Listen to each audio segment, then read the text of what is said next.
tamu yang tak diinginkan. Sophie telah lama mengasuh anak-anak keluarga Marlowe, dan selama itu, dia sudah sangat mengenal rumah mereka. Rumah itu besar dan tua, berdiri seperti penjaga yang mengawasi di pinggir kota. Lantainya berderak dan ada sudut-sudut gelap di mana bayangan tampak lebih lama dari seharusnya. Bau kayu yang sudah tua tercium di udara, yang familiar dan menenangkan.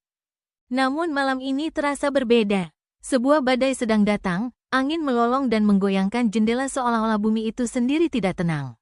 Sophie bukanlah orang yang mudah takut. Namun ada kecemasan yang tak dapat dijelaskan yang merasuki dadanya. Keluarga Marlowe adalah keluarga kaya, dan rumah mereka mencerminkan itu, megah. Tetapi dengan nuansa yang menyeramkan dan tidak lekang oleh waktu. Sophie sudah cukup akrab dengan Max dan Olivia, yang keduanya suka tertawa dan penuh energi.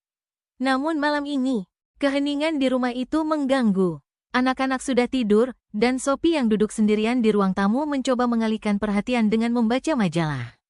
Tiba-tiba, sebuah suara memecah keheningan. Suara itu samar, sebuah dentuman pelan dari lantai atas, diikuti dengan suara langkah kaki. Sophie mengernyit, mengira itu hanya rumah yang bergeser. Namun suara itu terus berlanjut, semakin keras, semakin disengaja. Langkah-langkah itu bukan berasal dari kamar anak-anak, tidak. Suara itu berasal dari loteng. Sophie belum pernah ke sana. Itu terkunci, tapi dia cukup mengenal rumah ini untuk yakin bahwa tidak ada orang yang naik ke sana. Suatu rasa dingin merayap naik di tulang punggungnya, namun dia mencoba menepis perasaan itu. Itu hanya angin. Rumah ini tua, rumah ini memang berderak. Namun kemudian, langkah-langkah itu berhenti. Keheningan yang mengikutinya terasa menyesakkan, berat di udara. Jantung Sophie mulai berdetak lebih cepat. Dia berdiri, instingnya mengatakan bahwa ada sesuatu yang tidak beres. Rasa ingin tahu dan kecemasan yang semakin besar menguasai dirinya. Sophie mengambil senter dari tasnya dan berjalan menuju pintu loteng. Pintu itu berdiri di koridor yang gelap, dengan kekuatan yang mengintimidasi. Jarinya menyentuh pegangan logam yang dingin. Dan dia memutarnya, hanya untuk menemukan pintunya terkunci. Jantung Sophie berdebar. Keluarga Marlowe selalu menjaga pintu itu terkunci, untuk keamanan, kata mereka. Anak-anak dilarang naik ke sana. Dan Sophie tidak pernah memikirkannya dua kali. Namun sekarang, pintu itu seperti sebuah undangan. Saat dia berdiri di sana, pikirannya berpacu, napas Sophie terhenti. Dia mendengarnya, lembut. Namun jelas, Sophie. Suara itu datang dari atas, terdengar seperti suara anak kecil. Itu terdengar seperti Max. Sophie membeku. Dia yakin anak itu sedang tidur. Dia sudah memeriksa dirinya tak lama sebelumnya. Rumah itu sunyi. Badai mengguntur di luar, namun satu-satunya suara sekarang adalah detakan jantungnya yang keras. Sophie. Suara itu memanggil lagi, hampir terdengar putus asa. Rasa takut yang mendalam mendorongnya untuk bergerak. Sophie memutar kunci di penguncinya dan perlahan membuka pintu loteng.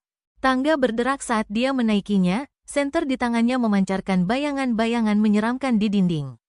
Udara di atas sana dingin, tebal dengan debu.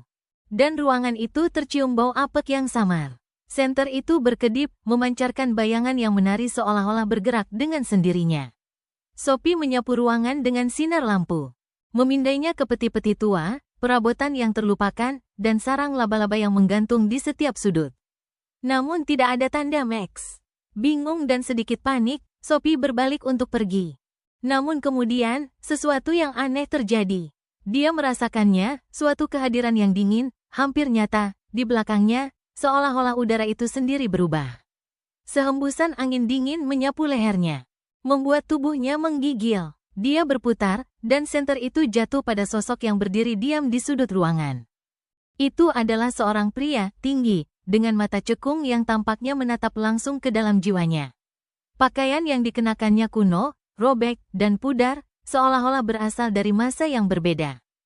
Namun yang paling mengerikan adalah wajahnya. Wajah itu sepenuhnya kosong, halus, putih, seperti topeng tanpa fitur sama sekali.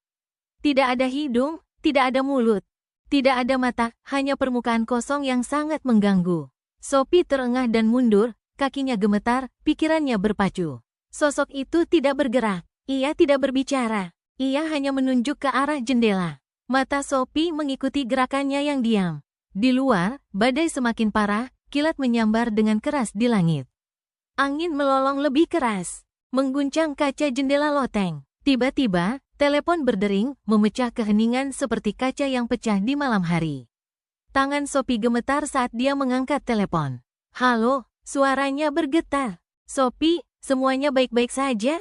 Suara Mrs. Marlowe terdengar cemas. Pikiran Sophie berpacu. Iya, tapi ada sesuatu di loteng, bisiknya, napasnya tersengal.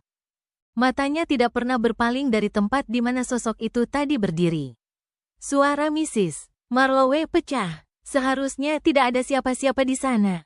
Sophie, dengarkan aku dengan seksama. Rumah ini ada sejarah yang tidak kamu ketahui. Pemilik sebelumnya, mereka tidak pernah pergi. Itu sebabnya kami pindah. Jantung Sophie jatuh, pikirannya berputar. Maksudmu siapa? Siapa yang kamu bicarakan? Namun sebelum Mrs. Marlowe sempat menjawab, saluran telepon terputus. Telepon itu mengklik, meninggalkan Sophie dalam keheningan total, napasnya yang datang terengah-engah. Sophie berbalik untuk melihat ke sudut ruangan tempat sosok itu berdiri. Namun sosok itu sudah hilang. Jantungnya berdebar kencang. Apakah itu hanya permainan pikiran? Halusinasi? Tapi angin dingin itu masih terasa di udara, dan rasa cemas itu semakin berat di pundaknya. Dia tidak tahu lagi apa yang harus diyakini. Namun satu hal yang jelas.